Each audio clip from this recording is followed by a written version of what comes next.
Hey guys, Jordan here from Tech Today, and fitness wearables have been becoming ever so popular within the last few years, from companies such as Fitbit and Jawbone, but in this video, I'll be exploring a new product, the Atlas.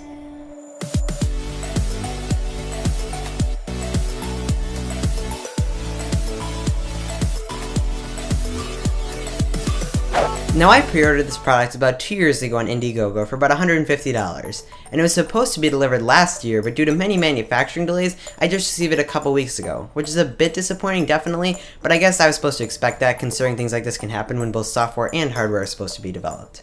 So you might be asking yourself, what's the main purpose of the Atlas? And that would be to easily, keep that in mind, track your workouts right from the device itself. And compared to some of the other offerings from companies such as Fitbit and Jawbone, the Atlas is supposed to fill in the gap in between by tracking both cardio and strength-based exercises. And I mean, the idea seems pretty awesome to me, but there's a bit more to the story than just that. So upon receiving the device, as expected, I was very anxious to unbox it and start using it. But upon opening it, and even within the initial setup, I instantly knew that the product was a complete disaster. The interface was just so clunky and frankly unusable. This is a bit nitpicky, but even the packaging itself was just so cheap, especially considering I paid $150 for it. Now, I'm not really sure what was going through their minds when designing the Atlas. I don't really see why it couldn't have just been a square or something similar. The fact that it protrudes beyond the band is quite odd looking. Additionally, you have to take the unit out of the band to charge it via micro USB. A magnetic charging pad in this case would have been nice. And I did expect it to look like this from the start, but once in the hand it felt more awkward than it looked.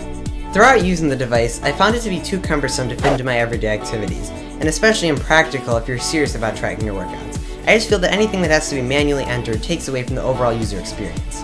The folks over at Atlas claim that in freestyle mode, it can automatically recognize your workouts, but the fact that you have to turn on the mode reduces the functionality drastically, and I found that it doesn't seamlessly recognize changes between exercises. For example, if you were doing push-ups and then switched over to burpees, it would still be recording push-ups. They also said that in a future firmware update, it would be able to track simple walking and running, but the fact that it doesn't come with this feature out of the box is a major disappointment.